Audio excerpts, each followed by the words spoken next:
Good morning from the West Coast.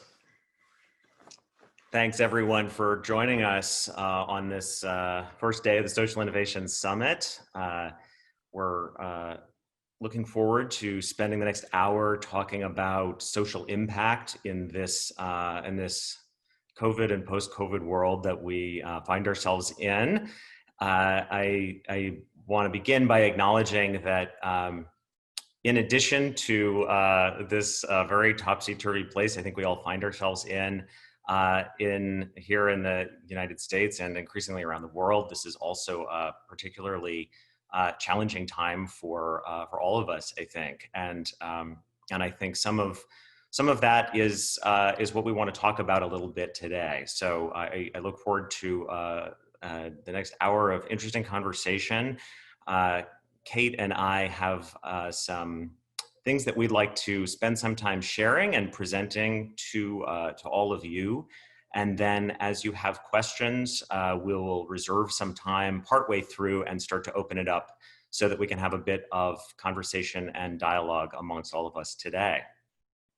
So with that, let me introduce ourselves. I'm Noah Keteyian and I'm from We Communications.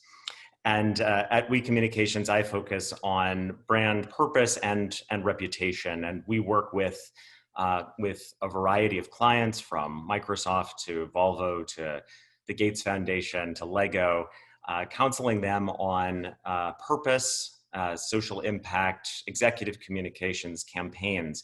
And so we spend a great deal of our time thinking about social impact, particularly in the realm of communications.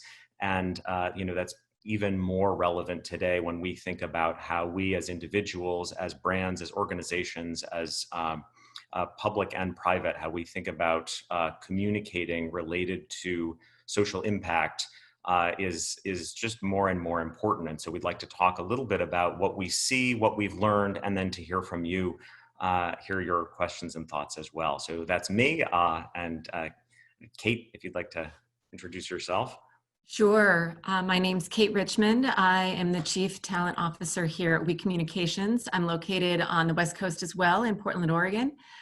My role really focuses on cross-cutting on the intersection of people and purpose throughout our agency. So I oversee our global recruiting, HR, training and compensation, benefits, et cetera. And then I also oversee our teams that work on more the programs related to how we show up in our communities, how we run our business, to ensure that we really have responsible practices embedded throughout our operations. So I am looking forward to the conversation. So I'd like to start us off here with a question for you to think about. And to begin to start our conversation, and then I'll explain a bit more.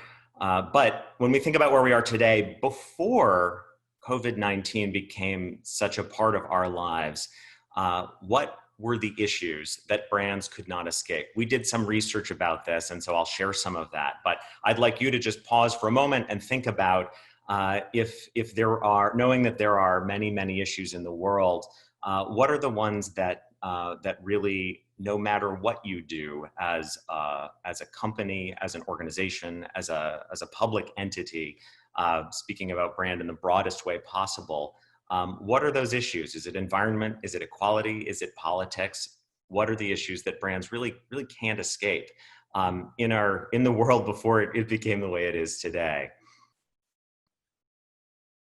All right, you've had a minute to think about it. Make your guesses. The reality is that all three of these were deeply important to folks when we talk to them in our research. And I'll give you just a bit of background.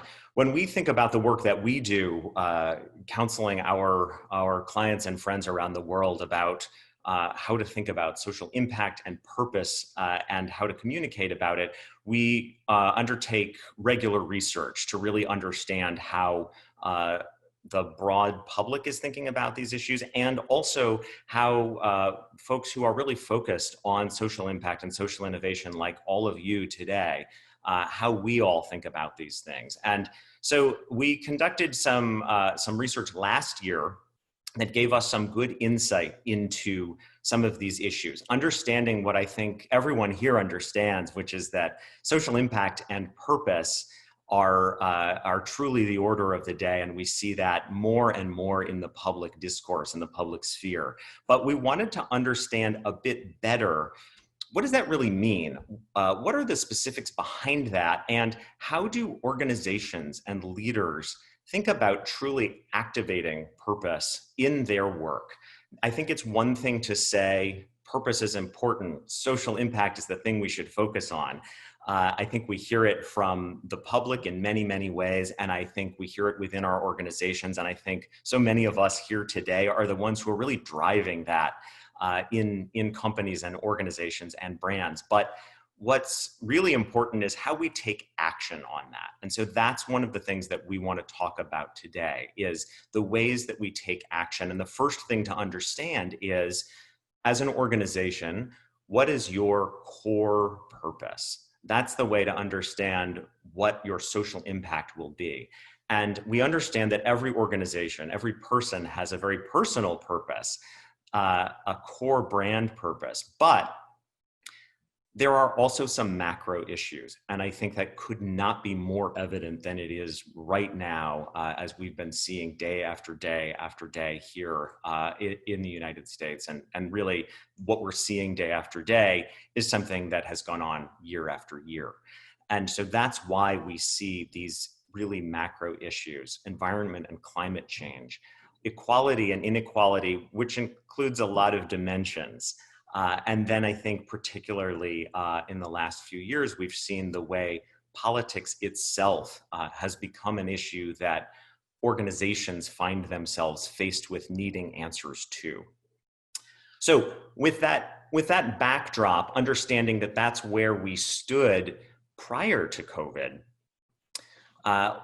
we began to see that leaders were saying, purpose will become as important as financial performance. Now, I don't think that is something that would be a big surprise to any of us here today. I think we're here today at Social Innovation Summit because we know that this is part of the change that has been happening in the world for decades and has really accelerated in the last few years. But I did want to highlight this because that number is so high, and that's why we try to keep a pulse on what both the broad public and the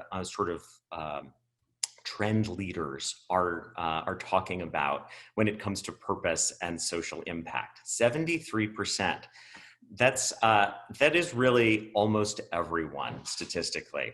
And I think, just to put a fine point on it, we're talking about the last certainly 50 years of corporate-driven social impact and purpose has really shifted in the last few. We've seen a gradual evolution over time, but the fact that in the last few years we see the Business Roundtable acknowledging that that purpose is really the order of the day, and it's not just finance. That's where we really see a tipping point. And so how does that begin then to affect when we find ourselves in these situations where there is a true social need? That's a bit of what we want to talk about here.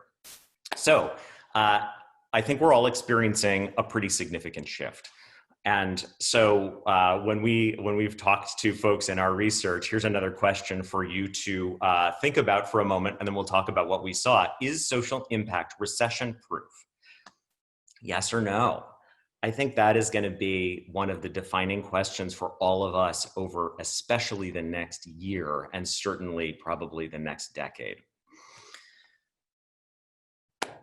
We believe purpose will actually be our survival tool, and there were a number of statistics that as we had these conversations with purpose leaders and the public, that led us to this conclusion. First of all, 80% of the people we talk to say that the economy looms as the largest threat to purpose leadership. So what does that mean? So this is folks who are saying, I truly believe that we need to focus on greater and greater social impact, particularly from corporate brands. But at the same time, I worry that as recession looms, if there are negative impacts to the economy, that brands are going to walk away from that responsibility. So, and I think that makes a lot of intuitive sense to all of us.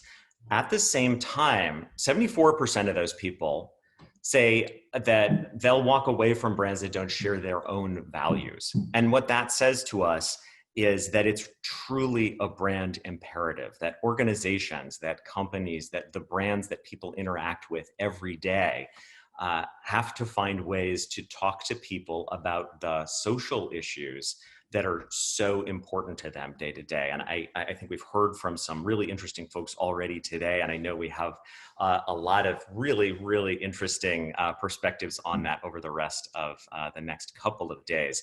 But I think what we really want to stress here is that there are these fragile moments where money may start to dry up a bit.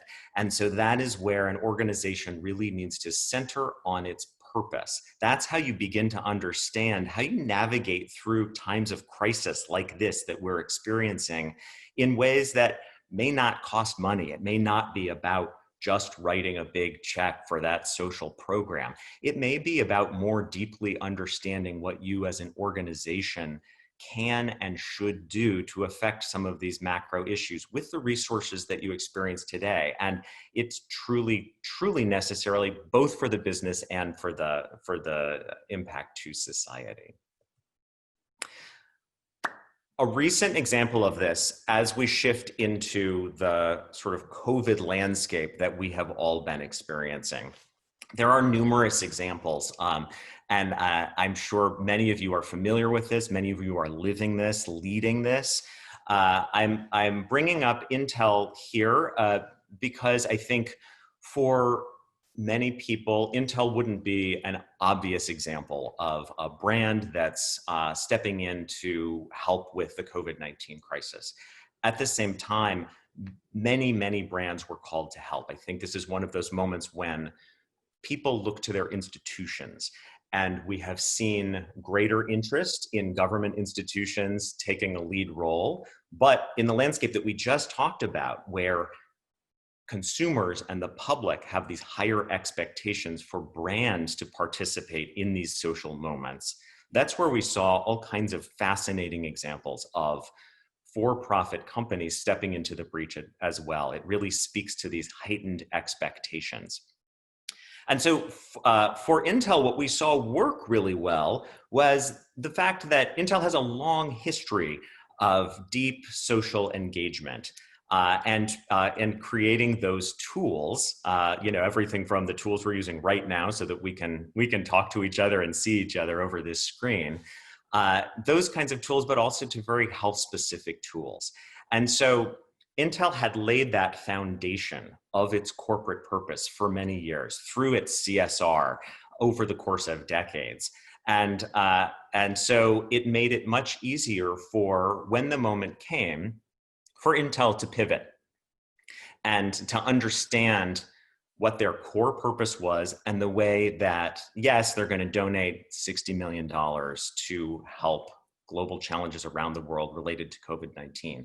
But in particular, that's going to focus on the health and diagnostic tools, the ventilators, the places where their technology can truly make a difference. So this is a place where we see a true foundation built on the organization's core purpose and a natural extension into helping at this time of crisis. So I think we see some genuine authenticity, and I think we see them using their expertise in ways that can genuinely help people. Now, I want to turn to what's happening right now, because I think that I've talked to many, many people that I work with in my personal life, and I think we are all working through and struggling with how to deal with so much of what's been happening in the United States over the last week and going back, of course, generations. And I think what we see here is exactly what we saw from our research participants months ago, which was that inequality is something that is not going away. And this is only more obvious to us in the time of COVID-19, which has, first of all, exacerbated so much of the inequality that we see in our society. But now we're reminded that the focus on that crisis doesn't take away from the fact that we are still facing other social crises, and those are also not going to go away. So I think where the folks that we talked to in our research understood climate change, inequality, these are things we're going to have to face over the year, I think it opened real questions for folks. Now that we're dealing with this health crisis as well, and the economic fallout from that, will we still care about these other things? I'm going to venture to guess, I'll be interested to hear what other folks have to say, but I will certainly venture to guess that, that we're gonna continue to deeply, deeply focus on these, maybe even more so now. And so one of the things I want to point out here though is, and this is why I've got a letter from Nordstrom up for you to look at. There are numerous examples, and no one's, I don't think there's ever a perfect way to acknowledge and navigate a situation like this. But I think what we see from Nordstrom and what we've seen from others is an initial focus on employees. And when we think about an organization's purpose and how we navigate through challenging times, how we navigate through COVID, how we navigate through other social issues, our organizations have to start with our employees. That's our first audience when we think about our purpose.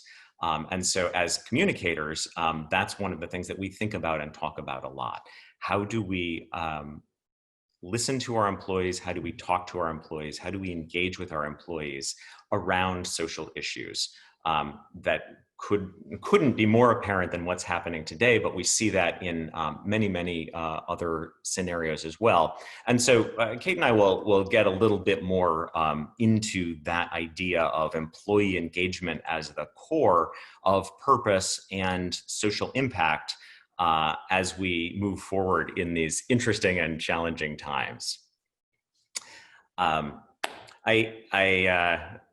thought Jessica Chen put this very well when she said, purpose is thinking not just about output, but it's also about exchange. How do you engage with a community? This kind of leadership is more civic-minded now than it's been in the past. Jessica said this months ago, but it continues to ring very true for me that it's not just about defining your purpose and putting out a bunch of Instagram posts and writing a check and saying you've solved the problem. It's really about engaging with your communities, having those conversations. And one of the best places that organizations can do that, again, is with employees. That's really how communications is central to staying true to your purpose. And so we think about a series of guiding principles that I wanted to share with you today when we think about communication and how communication is truly central to activating around your purpose. And it's only more true today. So we think about communicating from a place of purpose, clarity, and empathy with those community voices, with the employees, customers, stakeholders. Purpose, clarity, and empathy are three guiding places that we return to.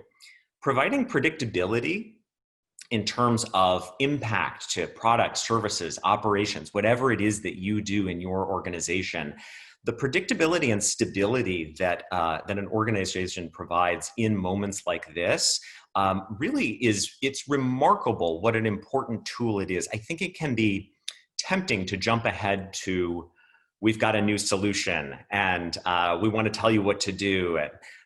In fact, some of it is simply about stepping back and remembering that in times of chaos, crisis, confusion, the predictability brings down a lot of the tension and can help people in your organization to be able to hear more and say more about what they need. Prioritization goes right along with that, and understanding that you may have to let some things go when you think about communication. Now is not the time to say everything. Now is the time to say what's most relevant, and really just do what you can. I think we all know that we can't take in as much information as we normally could. I think we've all been experiencing that for months now, and so I think we really want to be sensitive to that. And to that point, find that intersection between what your story is and what the world needs. So this is really fundamental to understanding purpose and social impact, and the right way to approach that intersection point between what it is that you do, your organization, your leadership position, what is really your core purpose, and then what's out there with what the world needs. That again may mean letting go of a lot of other messages, and really focusing on what's at the intersection point. And we have also found that it is worth saying a new game plan is required. We're all communicating virtually at a scale that's totally new. And I think it seems obvious to say that, but I have found that I need to be reminded of that, and I need to remind others of that constantly, that we really need to stop, to pause, to recognize that we are in a very new scenario, and you cannot do things the way you used to do them. We have to change. We have to let go a little bit. We have to try some new things. At the same time, there is room to get ahead, to start to think about what are your future motions going to be. And this is a bit of a challenge, but one way to do this is to assign someone to do it. I don't know that we can all be doing everything all the time, but one of the things we have experimented with is creating that advanced team. Those folks who are going to think about, okay, what comes next? We know that much will change, and we want to think about the future. We want to meet the future. We want to take advantage of this moment to move forward in positive directions. And so, assigning that advanced team to go think about what it could be and come back to talk about what are the new ways that we can approach our challenges can be a way to tackle that. So that's a set of principles that we have been trying to return to again and again as we try to navigate through and move forward in this challenging time. So as we think about how to apply those, and I mentioned employees being that first audience, we've found that when we talk to folks over the last year, one of the things that has been evolving and changing is that when we think about who, this phrase of who holds the power of purpose, who's driving the conversation, traditionally in the past, it's been the CEOs, it's been the political leaders, it's been the people who are assigned to be in charge. And I think this will feel familiar to you, especially now, to understand that so much of that change, so much of the driver of purpose is coming from the bottom up. And that's certainly across our communities, whoever your stakeholders are. But we have seen example after example of CEOs, of leaders who are listening, reacting to, and engaging in dialogue with their communities and their employees to really better understand, what is our purpose? What should our social impact be? And I think you see that across organizations that are now beginning to make those climate change commitments, beginning to make those labor commitments, beginning to make those commitments around equality. You certainly saw, if we can go back a few years, I think an incredible movement among companies and brands related to immigration, and how organizations felt called to speak out on that issue because it really was about their own employees, their own communities, and they understood that there was no option but to have a position and support those folks. So that's a big shift that we're seeing that has been happening over the last several decades, but accelerated over the last 4 to 5 years in particular. And so it's worth really acknowledging and paying attention to that employees are really the core of where that purpose movement starts today. So with that, in our particular situation, we wanted to share a little more than in a really practical way about how do purpose-driven organizations engage with employees in this pandemic moment. And I'll turn that over to Kate to share a little bit about what we're doing. Thank you, Noah. Noah asked me to come today and just give a little bit of insight into the way that we've approached our communications during this time of crisis and across our employee base. As a little bit of context, we have about 1,200 employees across 8 countries and 23 offices. So we have an international set of employees that we're trying to speak with. And I think that what we've found is that our ability to build on a strong foundation and a track record of putting our people at the center has helped us really leverage and benefit from employee confidence in the way that they are going to kind of experience the agency, experience us as their employer through these challenging times. One of the things that we're clear-eyed about is that we can't fix all of the issues that our employees are facing.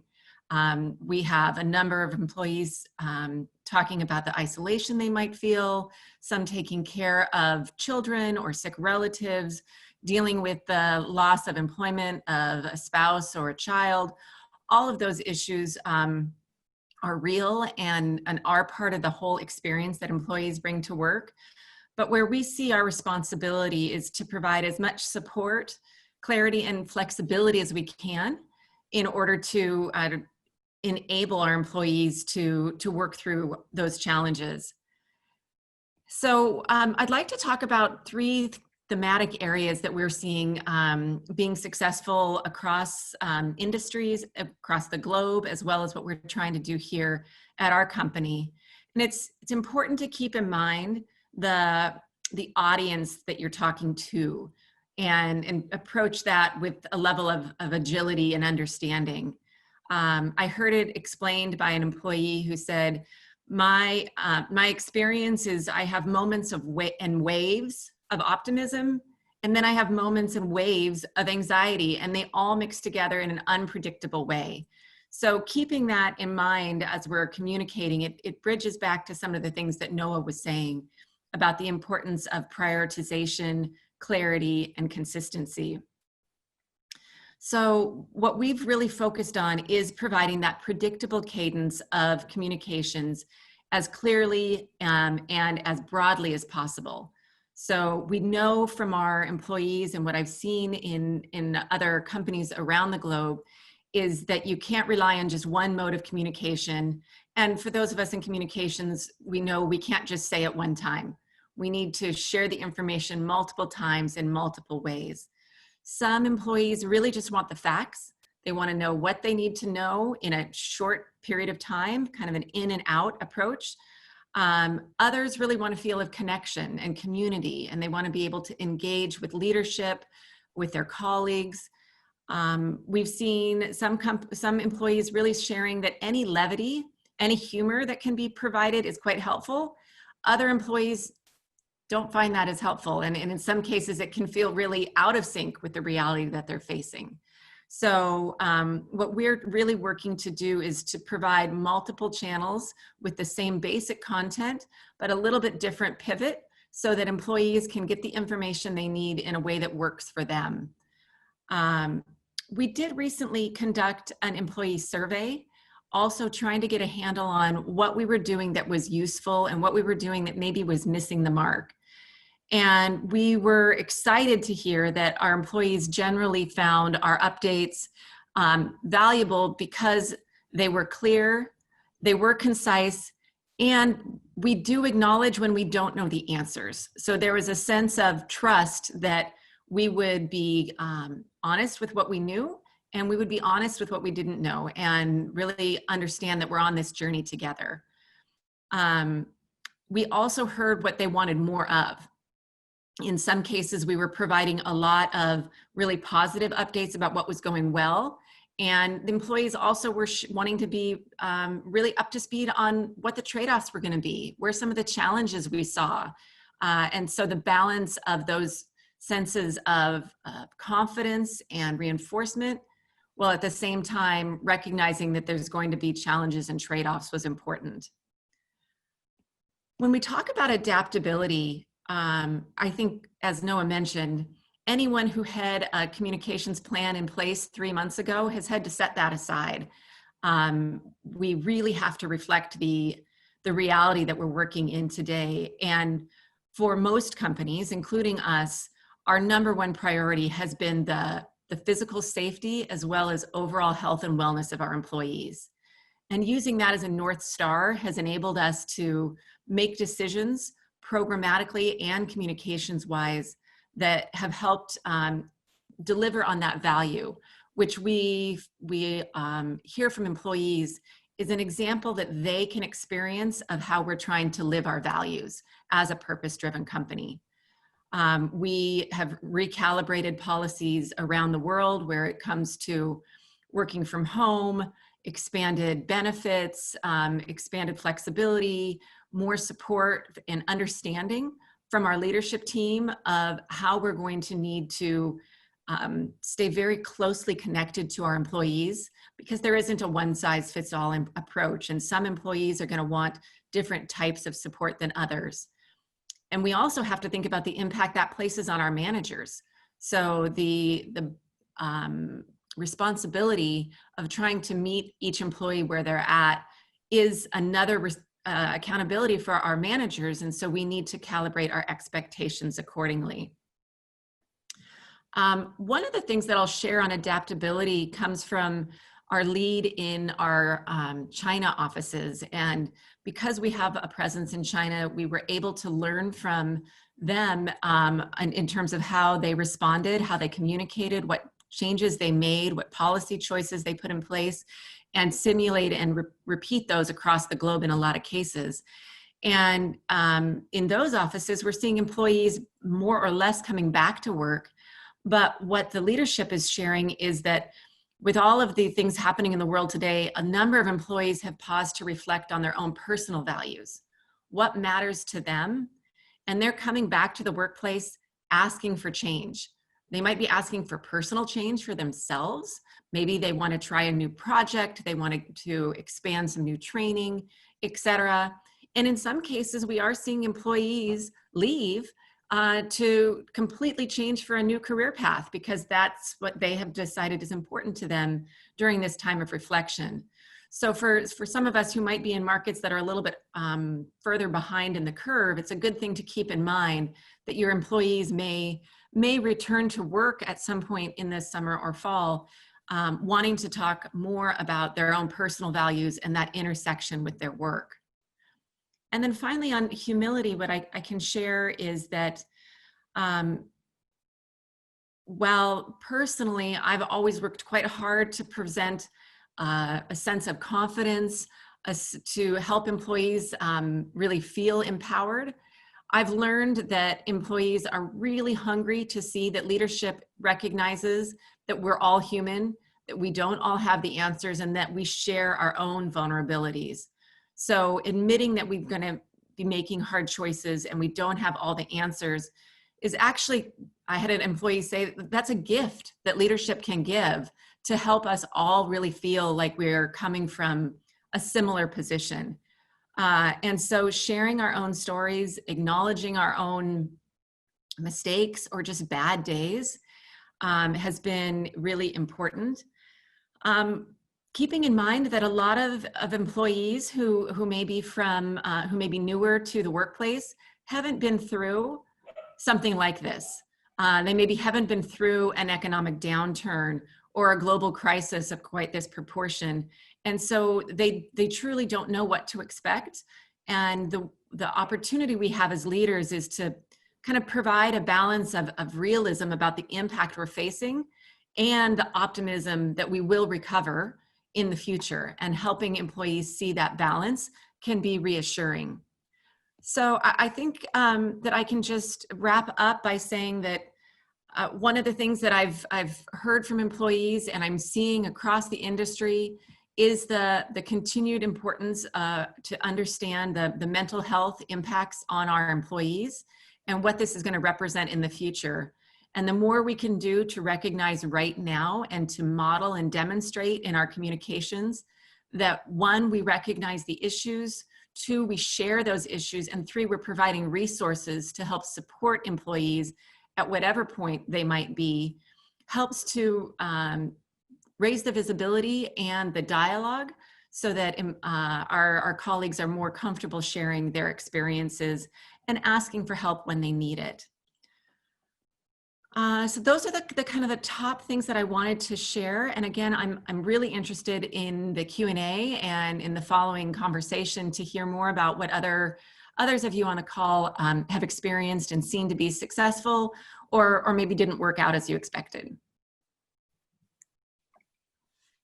So Kate and I have taken you a bit through our thinking about social impact and purpose, the landscape that we found before COVID-19, how we're experiencing that shifting, and in particular, the ways that we can all engage with our organizations and our employees to navigate through that with a sense of purpose and clarity.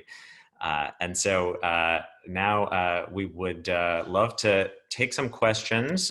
You can go to the Q&A, and we have a couple already to get us started from folks. But please feel free to type in additional questions, and we will get to as many as we can over the course of the next 15 minutes or so. I'm seeing a few right here. And Kate, I think I'll just start to take these top to bottom. Great. This first one is about companies talking about diversity and equality, and how are leaders thinking about equity in organizations? Do people within organizations truly feel they have an equal chance of success, growth, and promotion? And I know, Kate, I think you addressed this in maybe indirectly in some of what you were saying, but I wonder if you have anything to add on that one in particular about how people are feeling their equal chance of success and promotion in organizations. Yes, I can share a little bit about our experience. We use a company called Culture Amp to help design and deliver our surveys, and we rely on them to share what they're seeing as well across industries so that it provides us some contextual reference points. And what we have learned from working with them is that, generally speaking, a number of employees in any organization are going to feel or truly experience a lack of equal access to those opportunities for growth and promotion, et cetera. And the opportunities for employers to be as transparent as possible in job opportunities, in promotion criteria, et cetera, is a key piece.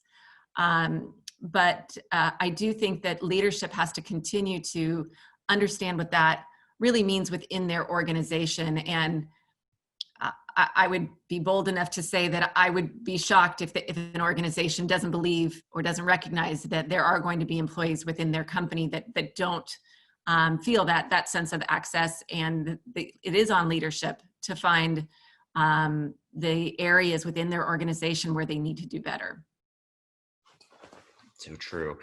Our next question, when it comes to taking action on social issues, many companies do so through foundations or philanthropy that's separate from the business. Do you think this will change and that social values and action will become more of an integral part of core business? And that is certainly a dynamic that we have been seeing play out in a number of places. Traditionally, that I would say we have seen organizations try to make a social impact through check writing or at a more complex level, creating foundations or philanthropies that are targeted at specific issues, or ideally are targeted at specific issues. I think that is one of the challenges, of course, is finding that philanthropic focus in an impactful way. I certainly see a number of organizations reorganizing around their foundations. So thinking about corporate organizations with associated foundations.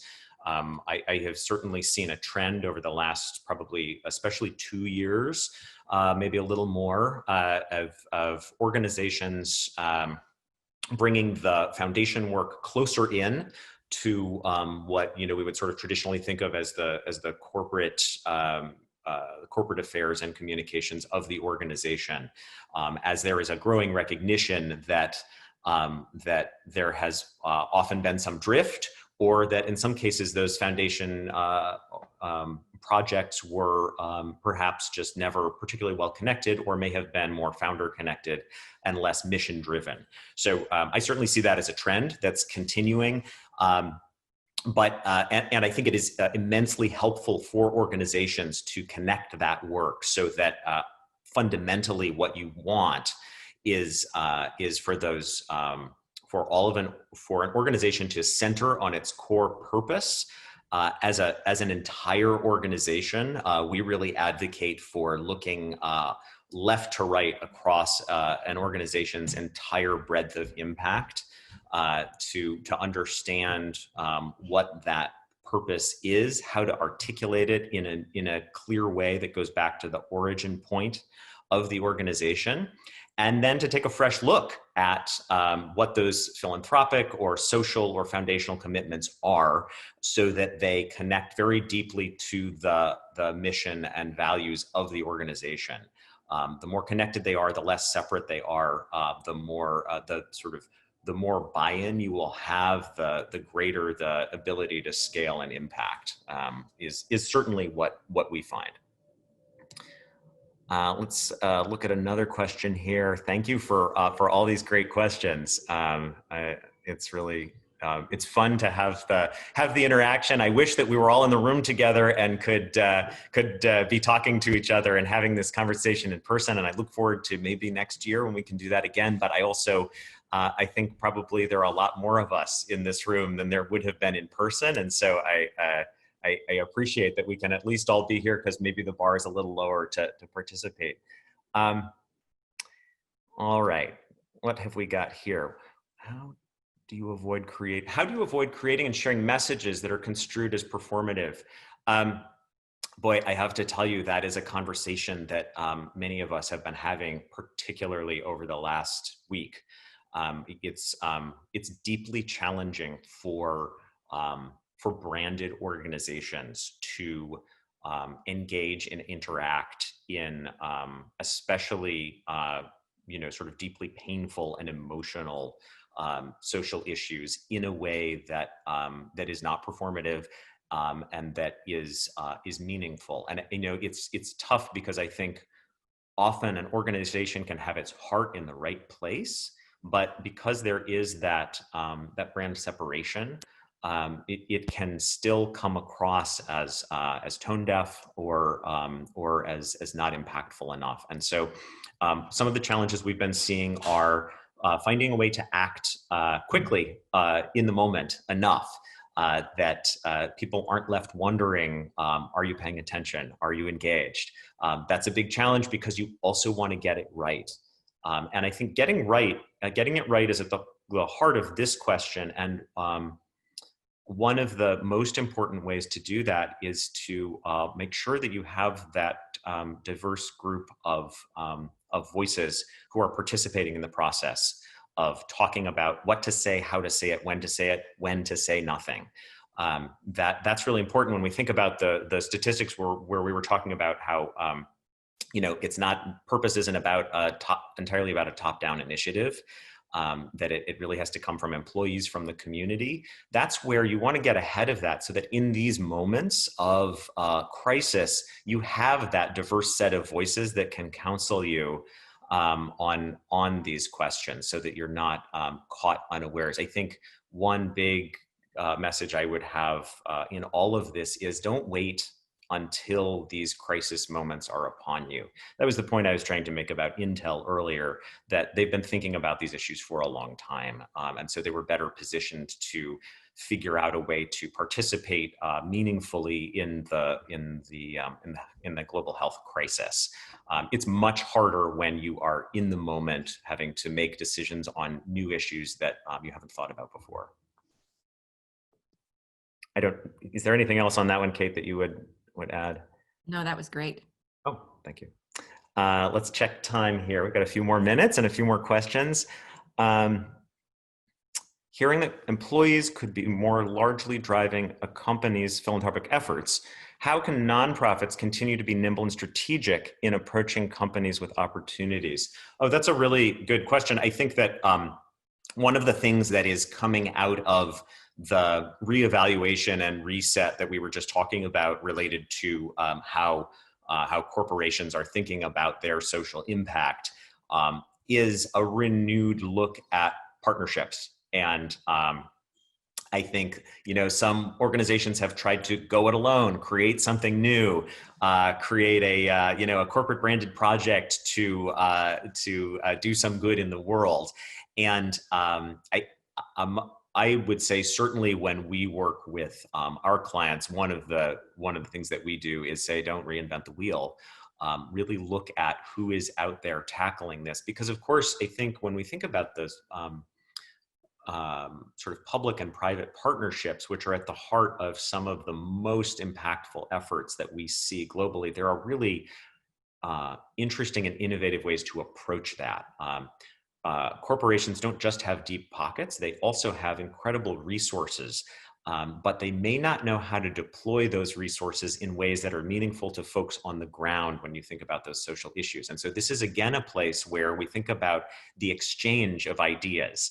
I think the more we can encourage the folks that are at private organizations who really want to do something meaningful in the world and know that there is a better way to explore their purpose, we want to encourage them to listen to the community, look for those folks who have chosen that path of deeply engaging in the issues, bring them in and have those exploratory conversations to see where there's some overlap, and where you can kind of bring those expertise together. Let's see. I think we actually sort of addressed that one already. I work in higher ed with a new program focused on experiential learning. We are worried there is only so much one can do and take on Zoom. What types of opportunities do you envision for COVID, post-COVID world? Boy, I think that's something that we're all talking about every day. I've talked to my kids about this a lot. They are, taking a lot of classes online over the last few months.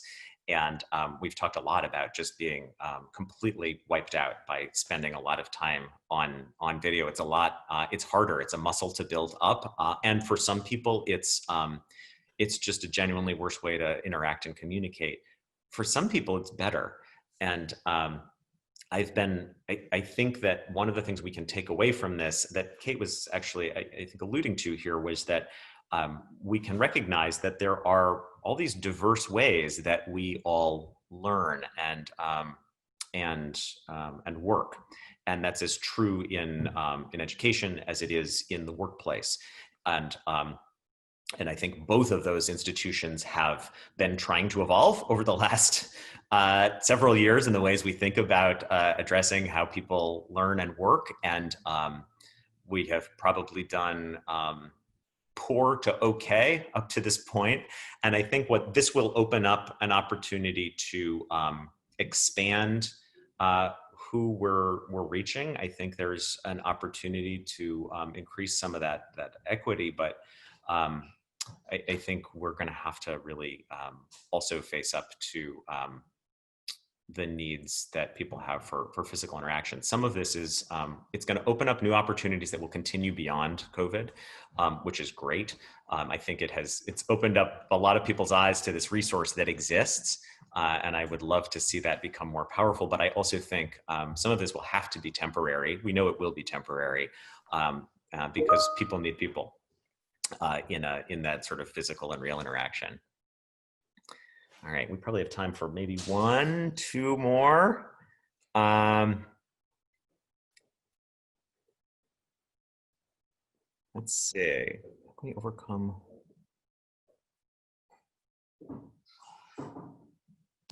I'm just going to take a quick look at the Q&A, make sure we didn't have any over there too, over in the chat.